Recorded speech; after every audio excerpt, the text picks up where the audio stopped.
Assalamualaikum warahmatullahi wabarakatuh. Nama saya Arfida Riwa, NPM 2108261189. Saya perwakilan dari kelompok C7. Di sini kami akan membawakan sebuah video edukasi tentang telemedicine. Nantinya di sini teman-teman saya yang akan menjelaskan dari definisi sampai kesimpulan dari telemedicine. Telemedicine itu adalah bentuk pelayanan kesehatan yang dilakukan secara jarak jauh dengan menggunakan teknologi informasi dan komunikasi. Telemedicine ini mencakup diagnosis, pengobatan, konsultasi, edukasi kesehatan, serta pemantauan kondisi pasien tanpa memerlukan pertemuan langsung antara pasien dan tenaga medis. Selanjutnya masuk ke contoh-contoh dari telemedicine. Pertama ada konsultasi dokter online. Jenis konsultasi dokter online itu misalnya kayak aplikasi Halodoc ataupun Halodokter, yang mana pasien dapat berkonsultasi langsung dengan dokter umum melalui chat atau video call berkeluhan-keluhan umum saja, misalnya kayak flu, kayak gatal-gatal ataupun alergi. Yang selanjutnya ada telemonitoring, yang mana seperti alat pengukur glukometer digital yang terhubung ke aplikasi, misalnya kayak Medtronic ataupun Dexcom, digunakan untuk memantau tekanan darah atau kadar gula darah pasien secara rutin dari rumah. Selanjutnya ada teleradiologi.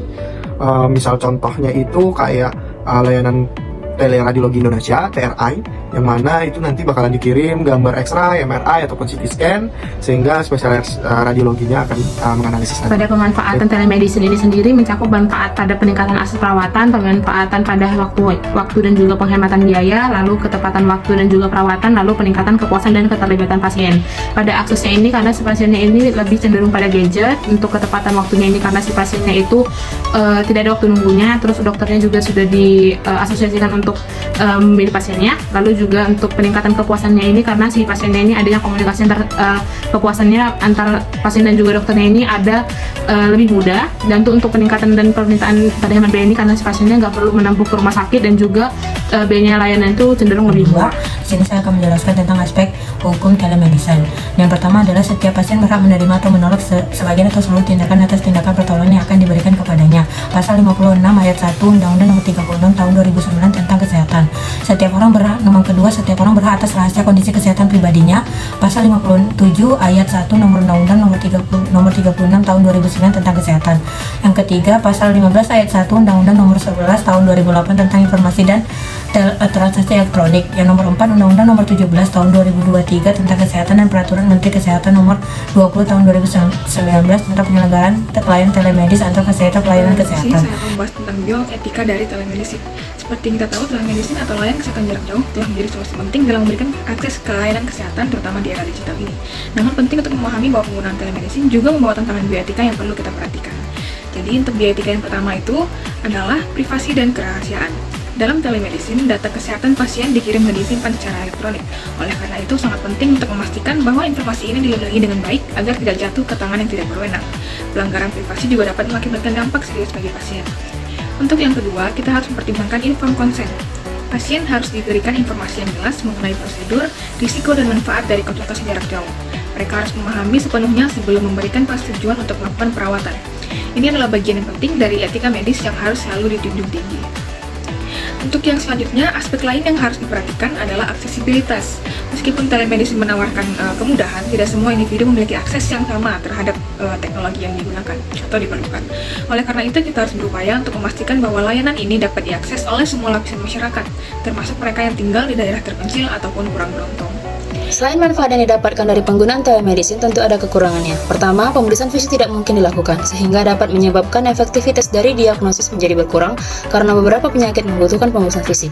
Yang kedua, kualitas pelayanan dan hubungan dokter-pasien terganggu. Menciptakan hubungan interpersonal yang baik, pertukaran informasi, dan pengambilan keputusan medis yang berdasarkan pada kepercayaan dan komunikasi. Yang ketiga, akses dan literasi digital terbatas, kesenjangan dan keterbatasan teknologi. Misalnya, karena terkendala jaringan internet atau tidak memiliki alat komunikasi. Bisa akan menjelaskan untuk perkembangan dari telemedicine.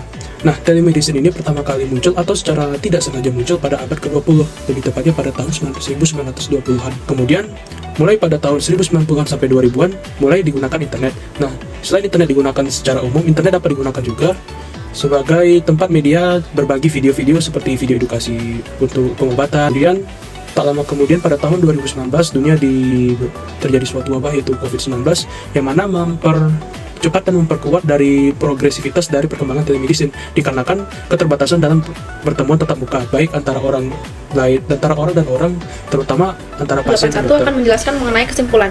Jadi, telemedicine ini merupakan inovasi di bidang pelayanan kesehatan yang memungkinkan interaksi antara pasien dan tenaga medis secara jarak jauh menggunakan teknologi informasi dan komunikasi. Nah, layanan ini mencakup berbagai bentuk seperti konsultasi dokter online, telemonitoring, teleradiologi, hingga telepsikiatri. Namun, telemedicine ini juga memiliki beberapa keterbatasan, seperti tidak adanya pemeriksaan langsung, keterbatasan kualitas komunikasi antara dokter dan pasien, serta kesenjangan akses teknologi di masyarakat.